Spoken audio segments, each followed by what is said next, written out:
bienvenidos al último episodio de la temporada 3 de Hilos de Conciencia y esta ha estado buenísima, así que si todavía no nos has escuchado, regresa a escucharnos porque te estamos dando la fórmula y el camino para que puedas gestionar y empezar un proceso de transformación en tu empresa.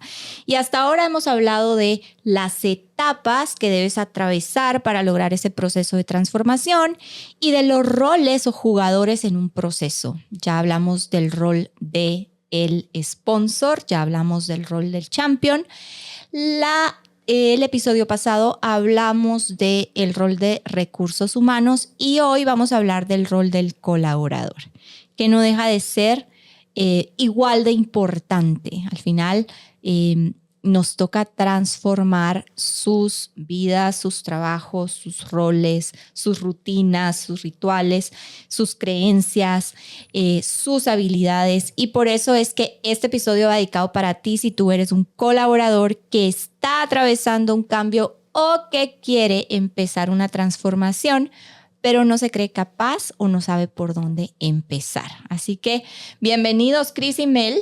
Gracias. A nuestro último episodio. Último ya. Buenísimo. Como si nada. Como si nada. Sí, este estuvo interesante. Y este estuvo atropellado, nos tocó. Habían muchos cambios también en la vida de cada uno de nosotros y fue todo un proceso lograr ir organizándonos y grabando estos episodios. Así que qué bueno que finalmente concluimos esta temporada y ya estamos pensando qué hacer en la próxima. Muy bien. Entonces, hablemos un poco del colaborador y si pensáramos en el employee journey, en ese viaje, en esa experiencia de un colaborador típico frente a un proceso de cambio, ¿cuáles son las experiencias típicas que hemos visto a los colaboradores atravesar? ¿Cuáles son esos valles, pero también esos picos que un colaborador típico enfrenta al momento de un cambio organizacional? A mí la primera palabra que me viene es ansiedad. ¿Sí? Asociada a muchísimas cosas, pero creo que asociada principalmente a esta necesidad que como seres humanos tenemos de las certezas, ¿verdad? Y creo que los procesos de cambio, porque se van generando como un proceso, porque se van armando en el tiempo, porque tienen fases, porque tienen etapas que no se pueden saltar, generan ansiedad, porque creo que uno de los principales impulsos o las principales necesidades como colaboradores es: quiero tener todas las respuestas ahorita, quiero tener la claridad de todo ya, quiero saber qué va a pasar, por qué va a pasar, cuándo va a pasar, cómo va a pasar, qué tengo que cambiar yo, cuándo voy a tener certeza, en dónde quedo. Y por lo menos en mi experiencia, casi nunca un proceso de cambio cuando arranca en una organización ya tiene todas esas respuestas para los colaboradores. Buenísimo. Entonces creo que ansiedad para mí sería así como el título de la canción de los colaboradores en medio de un proceso de cambio. Buenísimo. Yo concuerdo, estoy completamente de acuerdo, pero no sé por qué razón cuando usted dijo Employee Journey yo me fui todavía antes y me fui al proceso de la inducción. Y me fui a la parte de la ilusión que tiene, pero también el cambio que genera el ingresar a una nueva organización, el ingresar a una nueva cultura, probablemente una nueva ruta, un nuevo horario, una nueva forma de hacer. Probablemente, o lo que yo he visto es que tampoco consideramos esos cambios en las personas, sino solo nos centramos en, bueno, venís y lo que te impacta acá, pero no me pongo a pensar en lo que te está impactando ese nuevo cambio afuera. Tal vez tenés que levantar antes a los niños. Tal vez tenés que ahora hacer vos tu almuerzo porque ahora ya no te da tiempo. Ahora vivís a 10 kilómetros. Pero ya entrándome a la parte corporativa, estoy completamente de acuerdo con la parte de ansiedad. Sin lugar a duda. Y yo cuando los escuchaba me fui a que puede ser... Pero me encanta agarrarlo por ahí también. Sí. ¿Verdad? Puede ser una ansiedad bonita, pero también puede ser una ansiedad que paralice, porque también he escuchado mucha expectativa. A veces sobrevenden el cambio y entonces la gente se ilusiona, tiene expectativa, se forma todas estas películas de cómo va a funcionar y lo hemos vivido muchas veces y cuando eso no se cumple, Entonces viene como el desencanto y la desilusión, ¿verdad? Y esta sensación de nos mintieron, nos traicionaron, ¿verdad? Y esto no era. Entonces puede ser una ansiedad desde esto de perdí la certeza, perdí el suelo, hay muchas preguntas que no me puedo responder, ¿qué va a pasar conmigo? ¿Qué va a pasar con mi puesto? Pero también a veces esa ansiedad es expectativa y es ganas de, híjole, y si sí funciona, y es una ansiedad más bonita, ¿verdad? Más funcional. ¿Qué más? ¿Qué más se vive en ese proceso? ¿Qué otras experiencias? Yo conectaba con falta de claridad y desconocimiento, que lo traías tú, ¿verdad?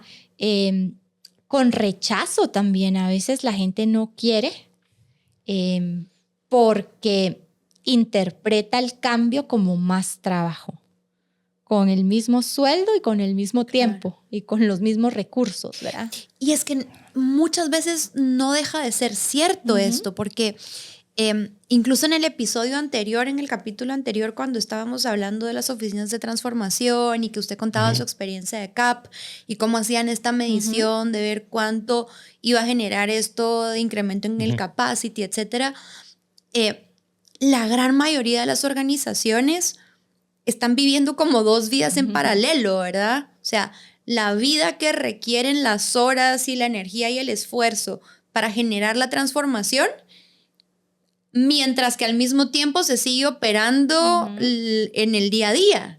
Entonces, no deja de ser cierto que muchas veces transitar por el proceso de cambio sí va a implicar más esfuerzo, más energía, más horas, más dedicación. Quizá con el propósito de luego generar eficiencia o generar estandarización o generar velocidad, agilidad, etcétera. Pero en el proceso de implementación, por lo menos en mis experiencias por lo general, sí es más carga y más trabajo. Temporal. Total, Claro. sí, claro. Yo estaba pensando, bueno, y usamos como referencia mucho intensamente, ¿verdad? La película. Ajá. Y se me vino la viejita nostalgia, ¿saben? Ay, porque qué también bella. esa parte de cuando hay cambio es también algo tengo que soltar. Y esa puede ser ese bebé que yo construí, esa metodología que yo traje, ese proceso que diseñé. Entonces esa ruta de ya no va a ir más por ahí, sino lo tengo que soltar, esa nostalgia de... Entonces viene ese tema de desagrado por lo nuevo, tristeza porque ya no voy a ser yo el referente de lo que se hacía. Pues creo que es un mar de emociones. Podemos pasar hablando de un montón de emociones por las que pasa el colaborador a través de esa línea de... Me encanta lo de la nostalgia. Sí. Trayendo lo de la ansiedad y la falta de claridad, hace poquitos días, esta semana todavía, tuve una experiencia que creo que está asociada como a confusión, pero esa confusión también que viene generada de la información no oficial, de los chismes y las interpretaciones de corredor. Una organización tuvo ciertos cambios que desde afuera en el mercado se justifican, se interpretan de 1000 diferentes maneras.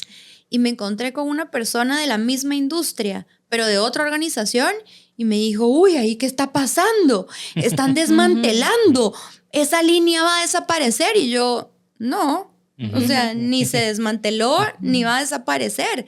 Es la evolución de la línea, o sea, fue limpiar terreno para dejar la pista libre para todo el tractor que se viene ahora. Pero del otro lado era, esto está en llamas, ¿verdad? Sí. Esto va a desaparecer, y me ha pasado con diferentes organizaciones cuando de pronto una organización hace una reestructura o se plantea una estrategia y lo que se entiende afuera es están en crisis. Están en crisis, correcto. ¿Sí? Total. Entonces, cómo esta confusión, esta ansiedad, esta incertidumbre también se genera por no tener la historia clara y por no tener la información de primera mano. Buenísimo. Yo en lo que me quedé pensando fue en que muchas veces la experiencia típica que se vive del cambio es el cambio como una imposición, ¿verdad?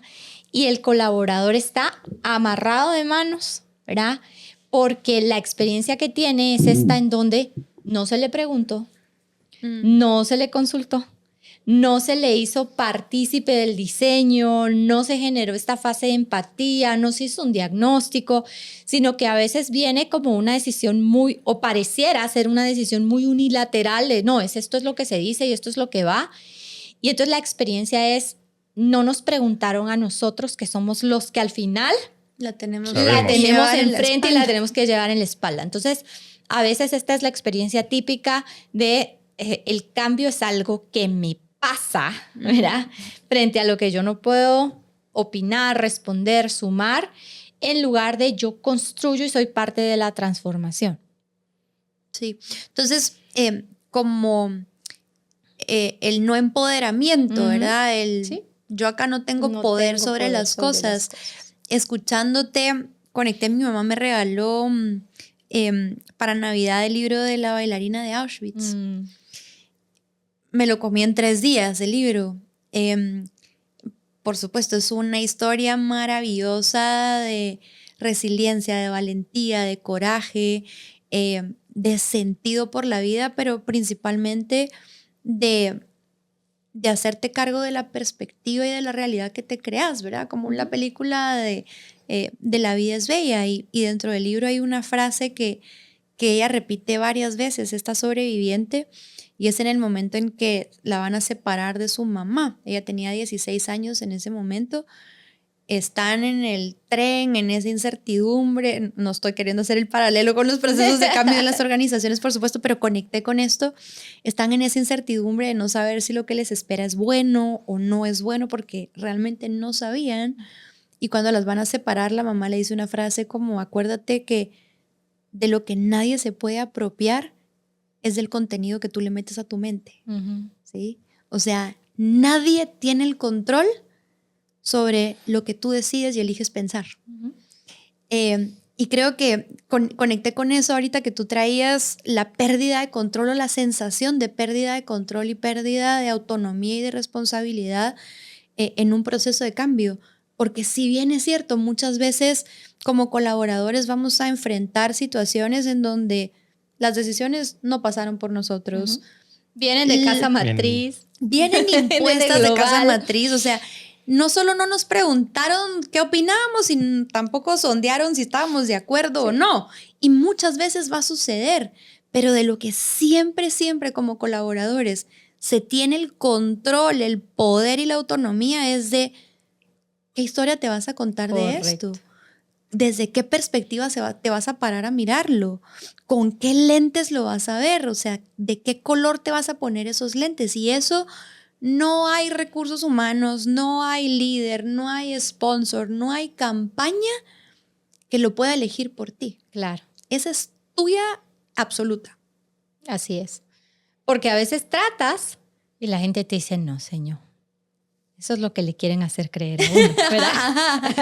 Pero eso no es así. Eso no es así. Yo ya pasé por esto. Sí, de acuerdo, me encanta. Buenísimo. Bueno, entonces frente a estas típicas experiencias, ¿qué tendría que hacer un colaborador para generarse? Empecemos por la claridad y la conciencia o el entendimiento del cambio. Mira, si yo soy un colaborador que está confundido, que le falta información, que no entiende, que no le ve ni pies ni cabeza a este proyecto, ¿qué podría hacer para generarme mi propia claridad si a mí no me la están dando? Porque a veces esta es la crítica, es que a mí nadie me ha dicho, es que mi jefe no nos ha comentado, es que no han dicho nada.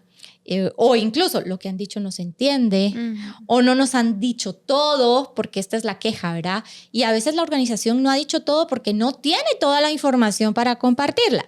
Correcto. Pero, ¿qué podría hacer yo si yo estoy ahorita viendo turbio, no sé por dónde, no entiendo por qué y para qué? ¿Qué les ha funcionado o qué han visto que funciona? Pregunte. O sea, a ver, y me voy a de niño, claro, es que, a ver, de niño inclusive hasta aquel miedo de, ay, no, mejor no pregunto porque van a decir que qué burro. Entonces, si yo no entiendo, el poder más grande que tengo es de ir a poder a preguntar y decir, mira, realmente esto no me cabe, me lo puedes explicar de otra forma, me lo puedes explicar con trocitos, etcétera. Ve y pregunta, hazte responsable de que tienes esa potestad y a ver, investiga también. O sea, es que también no esperes el quedarse de brazos cruzados a, bueno, ¿cuándo me va a llegar la información? No entendí. Entonces, en vez de ir con quien sabe, aprovecho la ida al baño, pues mira, ¿y qué pensás? ¿Qué nos va a pasar? Entonces empieza este tema y esta dinámica que en vez de hacer bien, contamina de tal forma y me empieza a crear todas estas ideas en la cabeza. Yo decir, ok, voy a ir a preguntarle a mi jefe, al sponsor, al equipo implementador. O sea, pregúntale a todos. Eso diría yo que es realmente la primera. Buenísimo. Me encantó la respuesta ahí. Más que la palabra, la respuesta de Cris como obvio. Pero sí quiero hacer énfasis en que no es tan obvio. Porque todos, los tres, hemos visto cómo los colaboradores pasan más tiempo en la queja. Claro. ¿Sí? Y en el chisme y en el chambre que en la pregunta responsable. Entonces, por muy obvio que parezca obvio, si no sabes preguntar, lo que en realidad pasa es, si no sabes, me quejo, y si no sé, me invento y hago chisme. ¿Sí? Entonces, yo diría es pasar de la queja y el chisme a la pregunta. Como para dejarlo evidente, porque es eso lo que pasa. Yo a donde me fui ahora escuchándote fue a este último proyecto que hicimos, en donde venía un cambio de global, ¿verdad? Y la gente estaba paralizada del miedo. Y cuando digo la gente, no estoy hablando del operario, estoy hablando de los directores y los gerentes. Y ahorita que estabas hablando me acordé que cuando hicimos las entrevistas de diagnóstico con los gerentes, todos veían una cosa nefasta, ¿verdad? Lo que tú dices, un cambio que allá tal vez se veía como una evolución en la estructura organizacional, en este país se veía como el cierre de la operación para siempre. Y todos los gerentes me decían, es que esto va a pasar y esto es malo y ahora y entonces. Y había un gerente que tenía como 2 meses de haber llegado y eso creo que fue lo que lo salvó porque él no estaba contaminado. Y todos se quejaban, es que no hay información, es que nadie nos dice. Y cuando yo me puse a hablar con él, él tenía toda la información, siendo el nuevo, 2 meses. Y le pregunto, ¿y usted qué ha hecho? Ay, es que han salido artículos publicados en revistas. Es que el CEO publica en LinkedIn. Es que él ha puesto la información en no sé qué. Yo la he buscado. La información está ahí. Y entonces a ese ejemplo me fui. ¿Verdad? Él siendo el nuevo, no había prestado la oreja todavía para que se la calentaran. Se dedicó a buscar información. Claro. Yo conecté con 2 cosas más. Una es paciencia, ¿sí? Y hace poco en un proceso de coaching con un ejecutivo de esa organización de la que tú estás hablando, yo le decía, es que la paciencia es el arte de esperar en paz mientras llegan las cosas. Y se le hicieron así los ojos como, ok, o sea, es no te desesperes, ¿sí? Y lo asocio con otra frase que me dijeron a mí hace exactamente 1 año y me dijeron, aquí las cosas hay que comérselas a cucharaditas. No esperes comértelo todo al mismo tiempo y en un solo plato porque te vas a empachar. Entonces creo que paciencia y comerte las cosas a cucharaditas son procesos. Tú decías la otra vez, no son sucesos, son procesos. Por lo tanto, se van co-creando y se van construyendo también en el tiempo. Buena parte de las cosas ya pueden empezar a tener forma, estar armadas, algunas ideas, pero muchas veces los procesos de cambio y las iniciativas de cambio se van armando a medio vuelo. Claro. Y como colaborador, si queremos tener el vuelo completo, el avión completo, ¿verdad? La comida servida, estar en el aire, saber que me digan qué se va a sentir, en qué momento voy a tener la turbulencia, no se puede. Te toca ser el pingüino de Madagascar. Te toca armar el avión en pleno vuelo. ¿verdad? Y te toca improvisar, ¿verdad? Y te toca hacerte cargo de la incertidumbre. Y para mí hacerte cargo de la incertidumbre no solo significa salir a buscar la información y la certeza, significa aprender a vivir en la incomodidad. te toca aprender a vivir en la incomodidad cuando eres el colaborador en medio de un proceso de cambio. Sí. No hay de otra. Tienes que aprender a gestionarla y manejarla. Sí. Y yo donde me fui con eso que traes es el modelo de los círculos de preocupación y de influencia de Franklin Covey, ¿verdad? En la medida en que tú te enfocas en tu círculo de influencia o de control, aquello en lo que puedes influir o aquello que puedes controlar, lo haces bien, automáticamente, ¿verdad? Empieza a disminuir tu círculo de preocupación. Hay cosas que definitivamente tú no puedes ni influir, ¿verdad? Ni controlar, ni cambiar. Y hay que aprender a vivir con eso, es parte de la vida. Buenísimo. ¿Algo más para construirse claridad? Aparte de preguntar, aparte de investigar, aparte de comer en bocaditos chiquitos, de aprender a vivir en la incomodidad y la incertidumbre. Que suenan como cosas sencillas, pero no lo son. No lo son. No lo son. No lo son porque implica pasar de un rol pasivo y victimoso a un rol protagonista y responsable, en donde si bien es cierto, esto viene de encima, esto viene de casa matriz, esto es tan grandote que está tan lejos, hay mucho que está en tu círculo de control y no tienes que esperar sentado para eso. Entonces es un cambio de mindset de, ok, de esto sí me tengo que hacer yo cargo. Y en el círculo de control está lo que tú le metes a tu cabeza.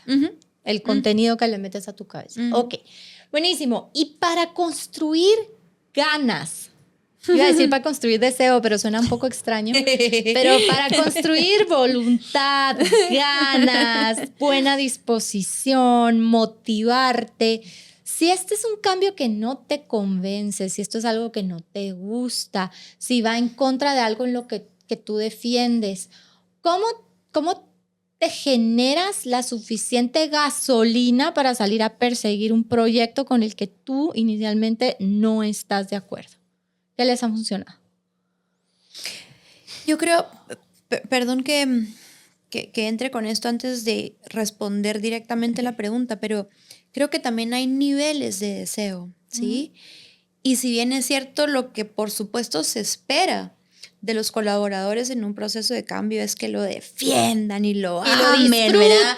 Y estén haciendo ahí la fila como que fuera el último iPhone, durmiendo 3 noches antes para podérselo comprar. Puedo dormir con que simplemente no le pongan resistencia. Claro. ¿Sí? Con que no hablen mal del proyecto, correcto, con que no entorpezcan. Que le den la oportunidad. El beneficio de la duda. Creo que ese es un buen primer paso. A ver, si no me engancho, si no me encanta, si no lo entiendo, si todavía no le veo sentido, creo que un buen primer paso para armar Desire o para armar esta motivación es generosamente darle el beneficio de la duda y por lo menos no resistirlo. De acuerdo. Buenísimo. Yo, la verdad que como he sido muy abrupto con las cosas, cuando pasan y las decisiones han sido muy blanco o negro, creo que también hay una responsabilidad en si yo quiero ser parte. Y a ver, no quiero ser parte, tengo toda la potestad de tomar esa decisión valiente de salirme y dejar que las cosas fluyan por su rumbo. Entonces yo personalmente creo que hay diferencia entre la parte de cuestionar, porque ahí es cuestionar versus preguntar, y yo preguntarme a mí mismo si definitivamente por aquí voy. Y estoy hablando desde yo como colaborador. O sea, ahora, ¿qué deberían de dar los colaboradores? Concuerdo muchísimo. A ver, dale el beneficio de la duda. Sí y solo si tú quieres ser parte de, no por la organización, no por tu líder, no por tal, sino porque o tienes tú algo que aprender, o tú quieres ser parte, o quieres realmente captar algo. Pero de lo contrario, decisión valiente. Sí, yo creo que estamos de acuerdo en que si no vas a sumar, por lo menos no estorbar. No estorbar. ¿Verdad? O sea, definitivamente. Ahora, a mí creo que lo que me funciona es hacerme la pregunta egoísta, que es el what's in it for me. ¿Verdad? Porque si yo le logro encontrar un beneficio personal a esto y voy a tener una ganancia, entonces es más sencillo. Entonces, ¿qué es lo que esto me va a traer a mí? Porque muchas veces en los procesos de cambio lo que escuchamos en las narrativas es qué le va a traer a la organización, qué le va a traer al proceso, qué le va a traer a la utilidad y a la eficiencia. Y tú dices, estos más pistos lo que quieren, ¿verdad? Y la gente hasta a veces resiente, ¿verdad? Porque en su mente se van a hacer 40 veces más millonarios los accionistas, cuando no necesariamente es el caso. Entonces yo lo que creo es que la pregunta es, ¿a mí qué me va a traer? ¿A mí qué me va a enseñar? ¿A mí qué me va a dejar el proceso? Y si tú lo logras hacer personal, entonces te sumas. Ahora, ahí viene el truco, que es lo que decía Cris. Muchas veces lo que tú vas a ganar es mucho menor que lo que estás perdiendo. Y ahí es difícil sumarte, ¿verdad? Porque la pérdida es mayor a la ganancia. Entonces, en ese caso en donde tú sí no le encuentras un beneficio, al contrario, esto te daña, esto va contra tu dignidad y tu valor, ahí viene la decisión valiente de, ok, yo me hago para atrás. Claro. Sí. No siempre las ganancias tienen que ser cosas tangibles, ¿verdad? Yo creo que como mínimo y por default, en un proceso de estos, como mínimo uno gana resiliencia. Como mínimo hay aprendizaje, ¿sí? Como mínimo ganas flexibilidad. Entonces, de pronto no es un aumento en la bolsa, de pronto no es estatus lo que vas a ganar. Ganas conocimiento de ti mismo, porque de repente te descubres haciendo cosas que en tu mente no te imaginabas capaz de hacer. Entonces, hay hasta un tema de poner a prueba creencias, salirte de tu zona de confort, demostrarte que eres valiente, que eres capaz. Y esas son ganancias importantes para la vida, no necesariamente para el trabajo. Correcto. Sí. Y que, a ver, creo que ninguna organización impulsa un proceso de cambio pensando que va a retroceder. Total. Siempre la motivación de impulsar un proceso de cambio es evolucionar. Entonces, si desde esa mirada yo como colaborador también puedo decir, a ver, de esta yo debería evolucionar y no retroceder, ¿en dónde pueden estar las ganancias? Claro. Que de vuelta no necesariamente tienen que ser monetarias y tangibles, a veces son mucho más sutiles, pero que le suman a tu currículum, que le suman a tu carácter, que le suman a tu madurez ejecutiva, que le suman a tu perspectiva. Y esas no, ni siquiera las ponemos en la mesa y las ponemos sobre la balanza. Buenísimo, me encanta. Bueno, listo. Entonces, por ahí el tema es, tal vez el mensaje, tú eres responsable de llenar tu propio tanque. ¿Verdad? Yo sé que nosotros en algunos países todavía de Centroamérica y Latinoamérica tenemos el gasolinero que nos hace servicio completo, nos chequea las llantas y nos pone la gasolina. Pero en los países más adelantados tú eres responsable de echarte tu propia gasolina y creo que en la organización tú eres responsable de motivarte y encontrar tus ganancias y hacer este análisis. Sí. Y a veces la motivación simplemente va a ser cumplir con el compromiso y la responsabilidad. Y conecté con dos cosas. Una más familiar, digamos, y la otra más profesional. Pero nosotros todos somos dormilones mañaneros, digamos. O sea, en mi casa todos somos más búhos que gallitos cantores, ¿verdad? Y tú lo sabes porque cuando hemos tenido que viajar, yo a las 9 de la noche me prendo para empezar a trabajar y entra a mi lado creativo y María Virginia está como, ¿será que nos podemos ir a dormir? Y en las mañanas María Virginia a las 6 en la noche y esta está trabajando. Y en las mañanas María Virginia a las 6 ya está prendida con la computadora y yo empiezo a arrancar a las 9 de la mañana. Y mis hijos son iguales, ¿sí? Entonces, hace unos años la lucha de levantarse temprano para ir al colegio, de verdad era una lucha. Y probamos todo, o sea, probamos puntos, probamos estrella, a ver quién juntaba las estrellitas de la semana para premio, probamos con el castigo y el regaño, probamos con mañanas tensas, probamos con mañanas agradables y realmente no funcionaba, no encontrábamos la gasolina, la motivación y el deseo. Y yo ya en algunos momentos le decía a Santi, esto no es negociable. O sea, vas a ir. Esa no es, tú no tienes el poder de elegir si vas o no vas, porque de 5 veces a la semana, 4 decían no tengo ganas de ir al colegio. Por supuesto, llegando al colegio la historia era otra. El punto era no tengo ganas de levantarme ahorita. Claro, ya en el colegio se había despertado. Y ya en el colegio, por supuesto. Pero entonces el tema era, tú no puedes elegir si vas o no vas. Lo que sí puedes elegir es cómo te vas a ir y cómo quieres que sean nuestras mañanas, ¿sí? Entonces, muchas veces en las organizaciones no puedes elegir si pasan o no pasan las cosas. Incluso muchos dirán, yo no puedo elegir si me voy o no me voy de esta organización. No puedo elegir si renuncio o no renuncio porque tengo 4 hijos y una hipoteca. Tengo 4 hijos y 4 colegiaturas que pagar y no tengo otra más que quedarme acá. Bendito sea el que pueda tomar la decisión de decir esto no me gusta y me voy, ¿verdad? Y es valiente y tiene también sus precios a pagar. Pero si la decisión es me quiero quedar o me tengo que quedar, lo que tú sí puedes elegir es cómo te quedas, ¿verdad? Y la otra profesional, a principio del año pasado, yo tenía una conversación con alguien y le decía, no estoy feliz, pero estoy comprometida, ¿sí?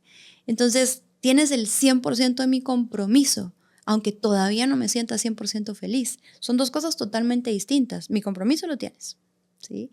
Creo que esas son también las conversaciones y los cuestionamientos que nos toca hacer como colaboradores cuando nos toca someternos a un proceso en el que no podemos decidir. Me encanta, buenísimo. Bueno, ¿y cómo, si soy este colaborador que ya logró la claridad y que por lo menos logró el compromiso, aunque no esté brincando en un pie de la felicidad, cómo generas habilidades y conocimientos necesarios para poder entonces apoyar un proceso de cambio en tu organización? En el caso que recursos humanos no te capacitó, tu jefe no te autorizó el curso, porque estas son las excusas que muchas veces escuchamos. O no tengo tiempo de capacitarme porque estoy en el proyecto. ¿Cómo puedes ir generando habilidad y conocimiento para poder sostener esa iniciativa? ¿Qué ha funcionado? Pues leer, va a decir. No, yo creo que el que no quiere aprender, hoy en día, creo que eso ya no es válido. El que quiere aprender, hay tanta información afuera, que está a disposición de muchas personas. Creo que todos vemos, puede ser que en un video de YouTube aprendamos lo que nos enseñan en 8, 3 meses, 4 meses, 6 meses. Entonces, la información está. La opción a poder llegar a ella. Tenemos inteligencia artificial. A ver, también el buen uso de los prompts. Enséñame como que si fuera un niño de primaria tal tema. O sea, está a disposición. Yo creo que hoy por hoy va más por un tema, como decía Mel, quiero realmente hacerlo porque no tengo esa limitante. Si yo me voy antes, ¿qué teníamos que ir? Teníamos que ir a buscar la Encarta, teníamos que ir a buscar aquel montón de enciclopedias, puchica, usar. Y tal vez ni siquiera en la enciclopedia estaba esa parte, porque también había limitaciones. Hoy por hoy tenemos acceso a tanto que quien no quiere desarrollar eso, también, y voy al... Tal vez agreguémosle el dicho es what you're not changing, you're choosing, pero lo que no estás desarrollando, tú estás escogiendo quedarte con ese nivel de conocimiento. Ahora, si quieres desarrollarlo, puedes escoger la forma platícale, hay muchos expertos. Yo, la vez pasada hice el cálculo, paso casi 2 horas diarias en LinkedIn leyendo artículos, etcétera, y se aprende tanto de la gente ahí que también es cómo uno puede desarrollar otro tipo de skills. Así que para mí viene más un tema a realmente quiero ir a aprender, porque ya no es una excusa el que no tengo facilidad para poder obtener ese conocimiento. Sí, yo estoy con Cris. Yo creo que, y de vuelta, a mí por eso me encanta el modelo de Adcar, porque es una secuencia lógica, ¿verdad? Y que si bien es cierto, no es lineal, pero es una secuencia en donde si no se ha hecho una o no se ha desarrollado una, es difícil que la otra también se pueda desarrollar. Entonces, si yo todavía no tengo el compromiso para asumir esto, pues tampoco voy a tener el compromiso para desarrollar nuevos conocimientos, para asumir la responsabilidad y el protagonismo que se requiere para ser autodidacta, ¿verdad? Entonces, creo que es una secuencia en donde si no ha pasado paso A no puede pasar paso B, ¿verdad? O sea, no me puedo poner los zapatos antes que el pantalón. Pero lo que sí creo, pues es difícil, pero es ¿verdad? complicado. Ajá, Pero es bien complicado. Literalmente hasta lo pensé Ajá, ahorita. o sea, a mí no me pasan, pues. Pero sí. Depende si es acampanado o no. Total. Sí, ajá. Sí. Pero se me olvidó lo que iba a decir. Es una Lo sé, secuencia pero lógica. Es una secuencia lógica. lógica. Pero lo que creo que sí ya podemos hacer como colaboradores, si estamos en el compromiso, si queremos realmente asumir esa posición autodidacta y salir y explorar todo lo que hay en el mundo, es, ok, ordenémonos, ¿verdad? Porque también hay tanto conocimiento, hay Claro. tanto contenido, hay tantas fuentes de información que te puedes volver loco buscando algo que está ahí tan fácil de encontrar. Entonces pensé en hacerte tus propios DNC, ¿verdad? Hacer tu propio diagnóstico de necesidades de conocimiento y de capacitación, hacer tu propio inventario de cuáles son las 3 cosas, las 5 cosas que necesito aprender y dominar este año o para este proyecto y este tema. Entonces, sí, armarte como tu propio orden y tu propia metodología. En algún momento de los capítulos también hablábamos, tienes que aprender cuál es tu mejor canal y tu mejor mecanismo de aprendizaje. O sea, si tú no sabes cuál es, te vas a pasar aburriendo como ostra, ¿verdad? Y de pronto no se te van a quedar las cosas. Entonces, yo diría esas 2 cosas. Una es, hazte tu propio diagnóstico, identifica tus brechas, pregúntale a los expertos qué es lo que mínimo necesitas esencial aprender, para sí. aprender y ten muy clara cuál es tu forma de aprendizaje y por ahí te vas. De acuerdo, de acuerdo. Justo escuchándote ayer, llegó Esteban y me dice, mami, soy activista. Y yo, wow, ¿en serio? ¿Quién te hizo la prueba? Resulta que en el colegio le hicieron la prueba. Estoy platicando con él y le decía, ok, está buenísimo que seas activista, pero entonces ya entiendes por qué odias tanto la teoría, por qué odias leer. Y el peligro de ser 100% activista, pues es que muchas veces vas a quedarte muy empírico, muchas veces te vas a equivocar porque es un proceso de ensayo y error. Entonces es importante que trates de desarrollar, no que te vuelvas 100% teórico, pero que te apoyes un poquito en los libros. Entonces ha estado este año, bueno, todavía vamos en febrero, bastante aplicado, pero a eso me fui. Tienes que entender cómo aprendes, tienes que entender qué necesitas aprender, Sí. ¿verdad? Y tienes que aprender también a pedir feedback, ¿verdad? A escuchar y a recibir el feedback y a tejer también contactos, porque mucho del aprendizaje también es relacional. Seguramente hay personas en la organización que ya vivieron ese proceso dentro de la organización o fuera de la organización. Y entonces esas personas te pueden ayudar. Yo me fui cuando me tocó aprender el bendito SAP, que me dieron un curso en la inducción con unos manuales en blanco y negro que no se leían, con unas flechitas que no se miraban. En el segundo día de haber entrado a la empresa y yo me senté en mi escritorio un mes después de haber concluido la inducción. Yo no me acordaba ni siquiera de cómo entrar al sistema. El F8. No. Y al final, que yo no aprendo solo así. Entonces, para mí fue como, bueno, dame el manual por si tengo alguna duda después. Pero yo quiero ver y probar y tocar y apachar el botón y tratar de hacerlo con alguien que me dé un poquito de orientación. Entonces, búscate un experto, búscate una persona que sea buena haciéndolo. Pero tiene que ver con esta disposición de querer hacerlo y dedicarle el tiempo, ¿verdad? Bueno, y por último, ayer con Cris hablábamos con una señora que decía, es que esta colaboradora recae. A mí me daba mucha risa porque sonaba algo así como adicción el tema. Total. ¿Verdad? Pero ella decía, es que hace 3 cosas buenas y recae. Y recae. Y hace otras 3 cosas buenas y recae. Entonces, ¿cómo hacer para no recaer o revertir a viejos hábitos, a viejos patrones, a viejas conductas o formas de hacer las cosas una vez el cambio se haya implementado? ¿Cuáles serían ahí las estrategias?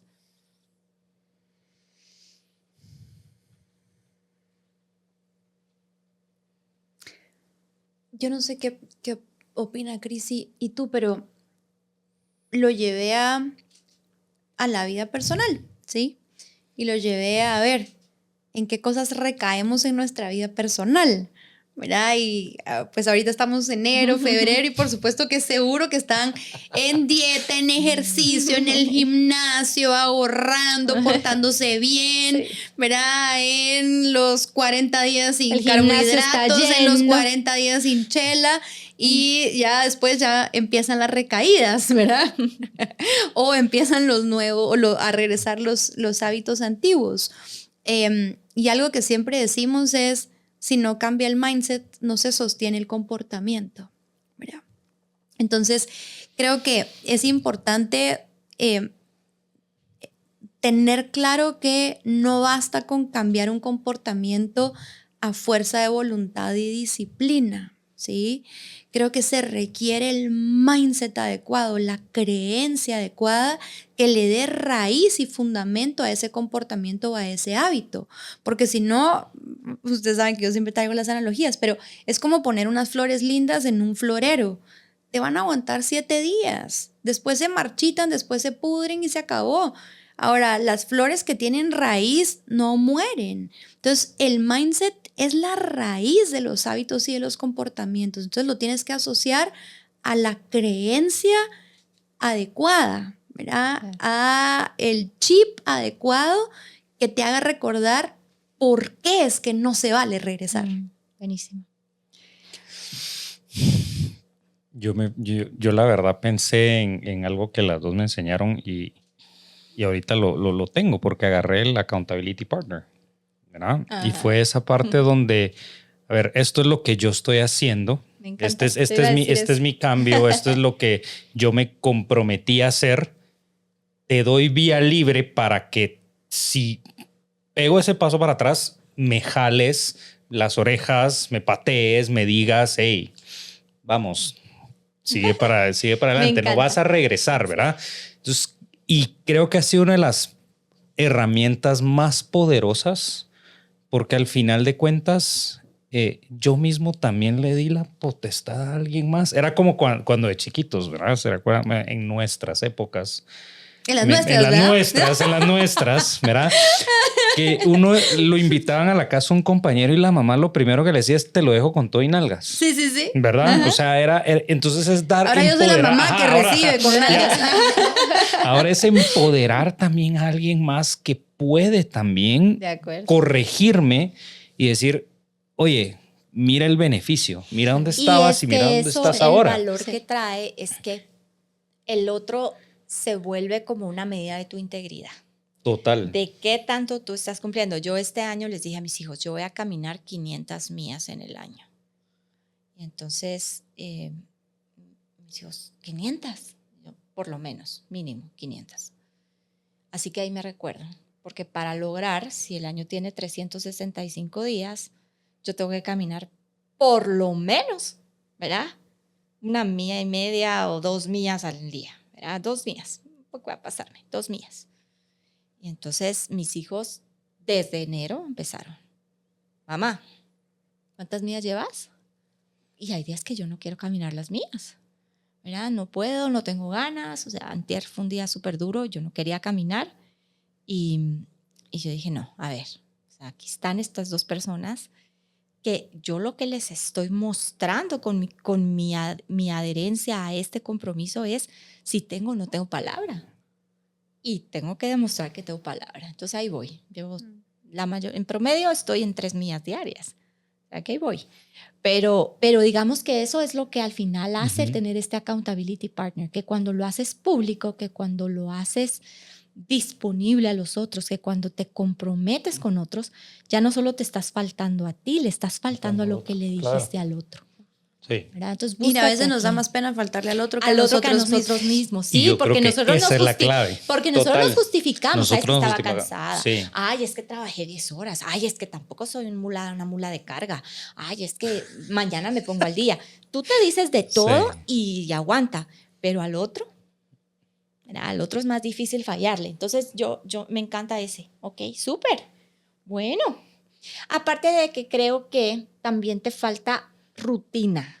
Porque es más fácil adherirte a algo cuando tú tienes una rutina, cuando tú lo haces atractivo, ¿verdad? A mí, digamos, a mí caminar me resulta muy lindo, pero caminar con música me resulta excepcional, ¿verdad? O sea, porque yo voy bailando, yo voy cantando.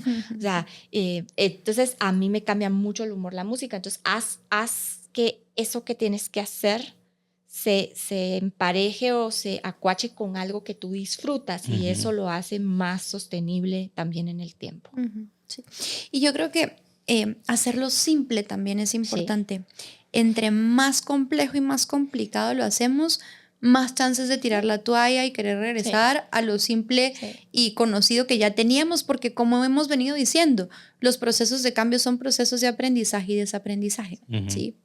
Entonces, si nuestra mente necesita aprender, pongámoselo fácil, ¿verdad? Si tiene que aprenderse 17 nuevos comportamientos o 17 nuevos hábitos al día, está bien difícil que los logre todos. Pero si decimos, estas son las 3 cosas que sí o sí yo no puedo acostarme si no las he hecho, ¿verdad? Eso es más fácil de poder hacer también. Me acordé del señor que nos dijo un icono al día, ¿se acuerdan? Un icono al día.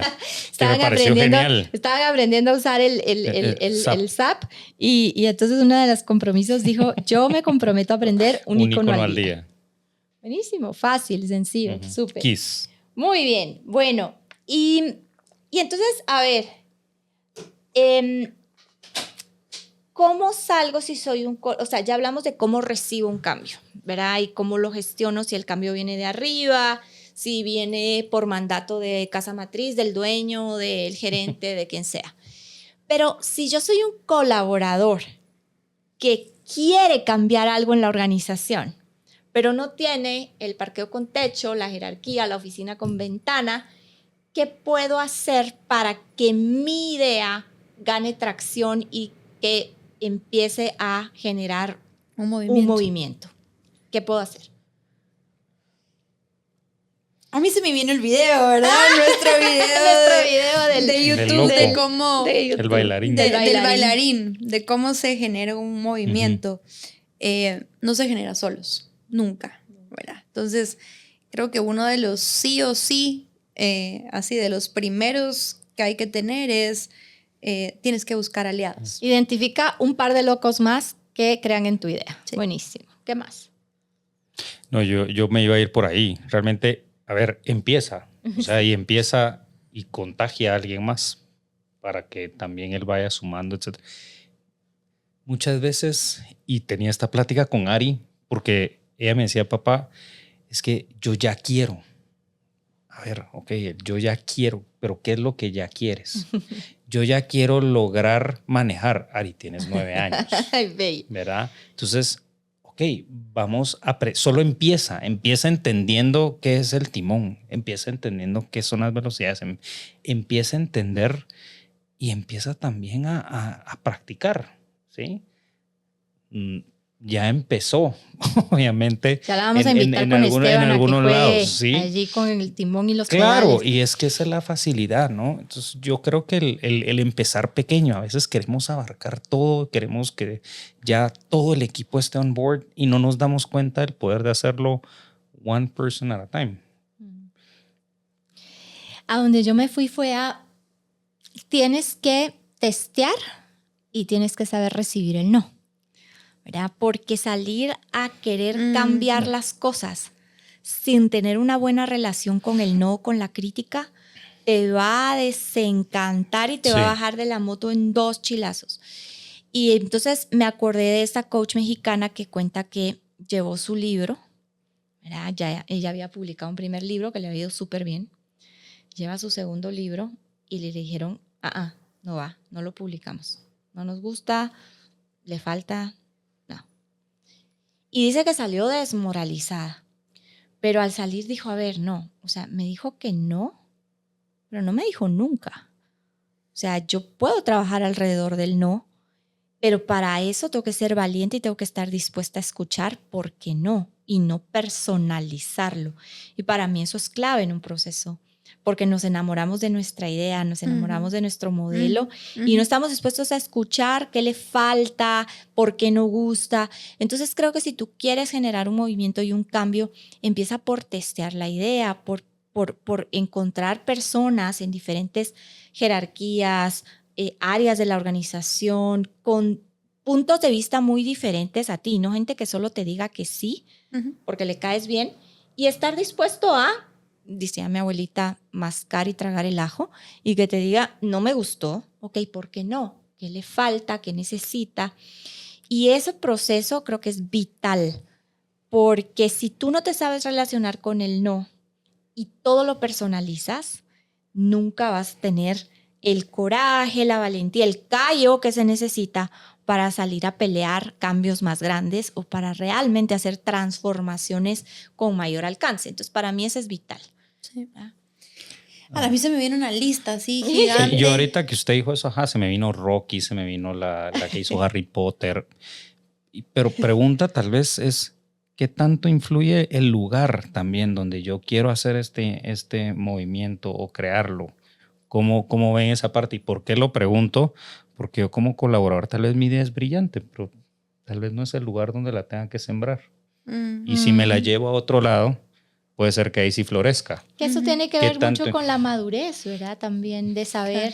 Claro. Y en algún momento me recuerdo que tuve esta conversación con mi esposo, ¿verdad? Que estaba en una empresa en donde ya el trabajo, las condiciones no eran propicias. Y él me decía, pero es que yo tengo tanto que dar, pero es que yo quiero tanto, yo quiero hacer tanto. Yo le decía a Juanca, pero es que tú no puedes Pero no está ahí. florecer, Tal vez no es ¿verdad? ahí, sí. En donde no hay tierra fértil, en donde Ujú. no hay abono, en donde no hay riego, en donde no quieren que tú eches raíz. Y entonces sí, creo que esa también es una característica importante, que hay que hacer la lucha, que hay que buscarle, pero también hay que tener la madurez para saber reconocer cuándo no es acá, Mm. cuándo Mm. esta no es la tierra y cuándo no se va a aprovechar mi semilla. Es escuchándolos porque creo que los que trajeron como los dos lados de la misma moneda, que es la gestión del no, Ajá. ¿verdad?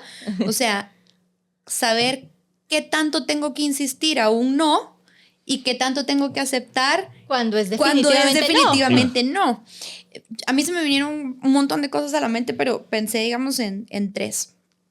Creo que una tiene que ver con arma un caso y una narrativa que sea sexy, ¿verdad? Que sea seductora, que sea... Con resultados sexys y con mucha data de soporte. Sí, Sí. que sea atractiva, que llame la atención. No puedes tener una gran idea si no sabes venderla de la manera correcta, ¿verdad? Esa fue una.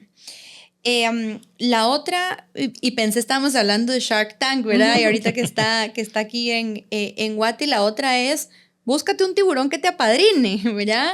O sea, búscate, si tú no tienes la influencia, si tú no tienes la persuasión, si tú no tienes el título que se requiere de pronto para que sea tomada en cuenta y escuchada y tomada en serio, busca quién sí puede ser ese vocero y quién puede ser esa cara para tu idea, ¿sí?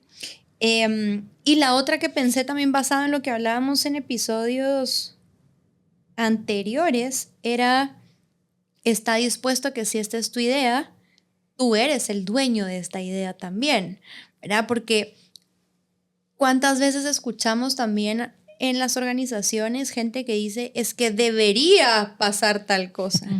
Es que en esta empresa deberíamos hacer tal cosa. Ok, dale y hazlo, Sí. ¿verdad? O sea, si vas a tener esa idea o vas a tener las ideas, también tienes que tener la responsabilidad. Entonces tienes que poner volumen y de darle voz. apropiarte de ella y decir, a ver, voy a ser yo quien la lidere, voy a ser yo quien la empuje, voy a ser yo quien mueva y arme.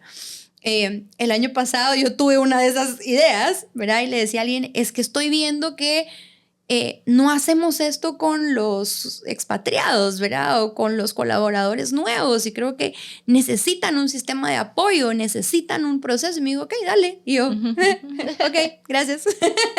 Listo, Ajá. yo lo hago. Pero también está el otro lado de la moneda en donde muchas veces tú vas a ser el originador de la idea, pero no necesariamente eres la mejor persona para implementarla. Entonces también tienes que ser generoso con tu idea, porque también tuve una conversación con una coachee que decía, es que tiene que ser como yo digo y es que tiene que ser como yo quiero. Y yo le decía, ¿qué es más importante para ti?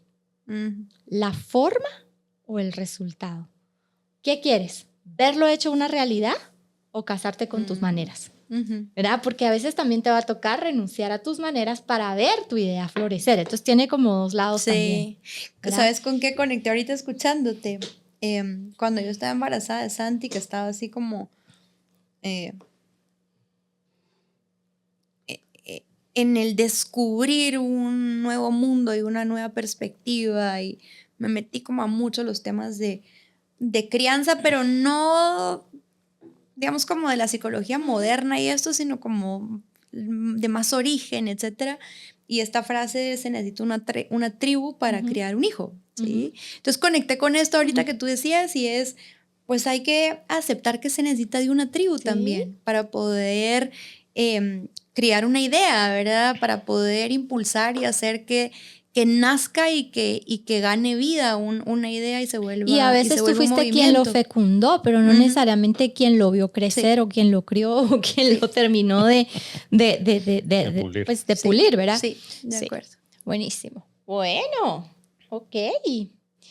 Y a ver, si pensáramos en situaciones puntuales, ya hablamos de cómo proponer o impulsar una idea, pero para cerrar, muchas de las, y tal vez voy a traer esta que es como de las más sonadas, muchas organizaciones, y tú lo mencionabas al inicio de este episodio o en el episodio anterior, no recuerdo, muchas organizaciones hoy están gestionando 200, 300 iniciativas, y ahora con las oficinas de transformación y los PMOs vemos que tienen un portfolio de proyectos que dice uno, o sea, ¿a qué hora, verdad, van a lograr? ¿A qué horas van a trabajar? ¿A qué horas van a trabajar? ¿A qué horas, verdad, van a vender? Si tú eres un colaborador que tiene 1,000,000 de iniciativas y esas iniciativas le cambian de un día a otro o se le siguen acumulando, ¿verdad? Y tienen el inbox 40 iniciativas nuevas todos los días, ¿cómo podría ser efectivo gestionando esa cantidad de iniciativas que a veces por atender cantidad sacrificas profundidad y a veces implementas para cumplir con el checklist, pero no necesariamente te aseguras de que el cambio se instaló o el cambio realmente funciona? ¿Qué le recomendarían a alguien que está como, a mí se me vino la imagen del malabarista? A ver.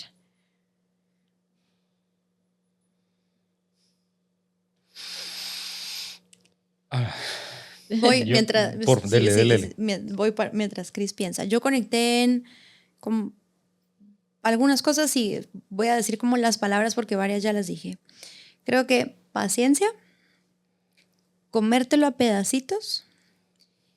Creo que no descuidar tu bienestar y ponerlo primero. Y tú lo decías en alguna de las experiencias y decías, mi gran aprendizaje es que si yo no estoy bien, nada de lo que yo haga va a tener la misma fuerza, la misma atracción, la misma calidad. Entonces, a pesar de tener esos 500 correos al día y que limpias y cuando viste ya te cayeron otros y estás en 1000 cosas, recordar que solo tienes un cuerpo, ¿verdad? Que sin tu salud mental, emocional, física, nada funciona, y que nos olvidamos muchas veces de eso y lo ponemos como la última de las acciones que si da tiempo la vamos a hacer. Entonces, poner nuestro bienestar y nuestro autocuidado primero. Y la otra es, yo diría, como principio de 80-20, ¿verdad? ¿Qué puedo hacer que genere grandes impactos con poco esfuerzo? Buenísimo. Sí, yo me fui a yo pensé en todas las técnicas de gestión de tiempo, realmente. Matrices de priorización, Eisenhower, Pomodoro.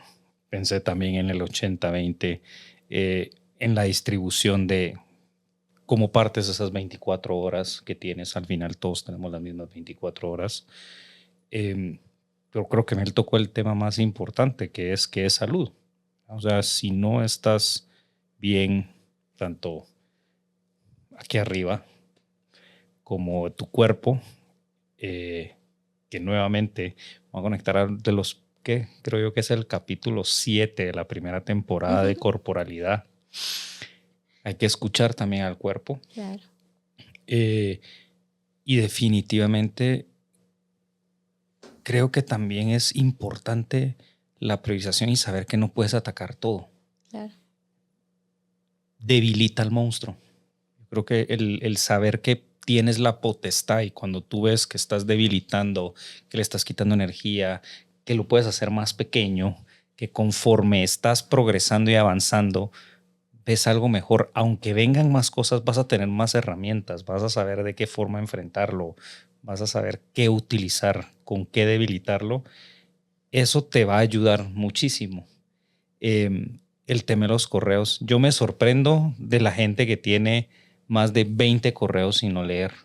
Yo miro esa lucecita roja en mi celular y me empieza a entrar una crisis horrible. Entonces también creo que tenemos muchas herramientas que hoy por hoy no utilizamos y desconocemos. Súper. Nuevamente. Me encanta. Yo tal vez agregaría una herramienta que no está ahí, que es la que no podemos dejar de usar, y es el lenguaje. Y se nos olvida que podemos decir que no algunas veces, no siempre, porque a veces hay cosas a las que no podemos decir que no, pero sí podemos entrar y negociar y decir, ok, me sumaste 20 iniciativas más, que vamos a bajar del tray, que vamos a negociar, porque se habla de priorización, pero nunca se habla de despriorización, y hay que despriorizar muchas veces y hay que ser valiente. Sí. Y hay que traer la conversación y poderlo decir y poderlo hablar. Y creo que para mí eso es importante. O sea, hace algunos meses estaba en Colombia en un taller y se hablaba mucho de la priorización y la priorización y la priorización. Llevábamos un día, casi un día. Y yo dije, ¿cuál es el tema con el tema de la priorización? Y el jefe no lo entendía. El jefe decía, pues está todo claro. Y la gente lo que tenía miedo de decirle es que lo que pasa es que está claro, pero son 40,000 cosas, ¿verdad? Entonces, necesitamos visibilidad, decía la gente. Y yo creo que el llamado a la visibilidad no era porque no estamos claros de qué hay que hacer, sino queremos que tú mires todo lo que hay que hacer para que te des cuenta cómo está el equipo. Y recuerdo que hicimos el ejercicio de la priorización y se llenaron 4 pizarras gigantes de proyectos. Cuando el líder lo vio, él les dijo, no hay manera de que nosotros podamos tener 29 iniciativas que se abren además cada una como en 4 o 5. Entonces, la conversación fue, ¿qué vamos a bajar? Y fue una conversación súper honesta, ¿verdad? Pero los que provocaron, ¿verdad?, este espacio y esta conversación fueron los colaboradores. El líder, claro, tuvo la apertura, tuvo la madurez de escuchar. Y creo que a veces tenemos este miedo de mi jefe va a creer que yo no quiero trabajar, o mi jefe, y a veces es que al jefe también le están cayendo 20,000 cosas de arriba y ha perdido total visibilidad de cómo están las cargas. Y creo que es muy, muy responsable de tu parte, no desde el lugar de queja, no desde el lugar de victimismo, no del de estoy cansado y no lo quiero hacer. Es, a ver, o sea, quiero que revisemos, ¿verdad?, prioridades, porque tenemos las mismas 24 horas que teníamos y yo no trabajo 24, tengo que dormir por lo menos 6. ¿Qué vamos a hacer? Entonces creo que la conversación nunca está de más y es importante, ¿verdad? Y usted decía el no, pero también saber pedir ayuda. Ayuda, correcto. Levantar la mano. Sí, ¿verdad? Porque, o sea, despriorizar no necesariamente significa que no lo vas a hacer. Pero, a ver, lo voy a hacer, pero necesito 2 practicantes, necesito una semana más de tiempo, necesito, no sé, un software. Un consultor. Es el triángulo de la agilidad, ¿verdad? Es, es recursos, alcance, tiempo. Claro. Esa es la negociación. O sea, si tengo menos tiempo, ¿qué más recursos me vas a dar? Si no me vas a dar ni recursos ni tiempo, entonces, ¿cómo bajamos del alcance? Sí. Es esa negociación. Sí, total. ¿Verdad? Desde ese lugar de mucha objetividad e imparcialidad, pero con mucha madurez. Bueno. De acuerdo. Listo. Muy bien. ¿Algún consejo final para nuestros colaboradores impactados?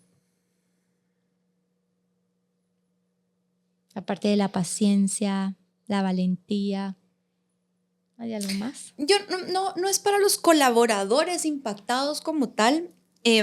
Yo creo que esta temporada en la que hablamos de gestión del cambio es una temporada que tiene contenido para las organizaciones, pero que tiene contenido para nuestras propias vidas. O sea, todos pasamos por procesos de cambio, todos pasamos por situaciones de crisis elegidas impuestas o que cayeron de sorpresa, ¿verdad? Y poder utilizar estos recursos para hacernos más amortiguado el camino, para resistir menos en los procesos, pues puede hacer que esos procesos sean más fáciles, ¿verdad? Esta frase de lo que se resiste persiste. Entre más rechazamos y más nos resistimos al cambio, al final más energía le estamos poniendo a algo que de todas formas va a suceder, ¿verdad? Y solo nos lo hacemos más incómodo a nosotros mismos. Entonces, recordarles que esta temporada completa está llena de recursos, de reflexiones, de ejemplos, de historias, de anécdotas, de tips,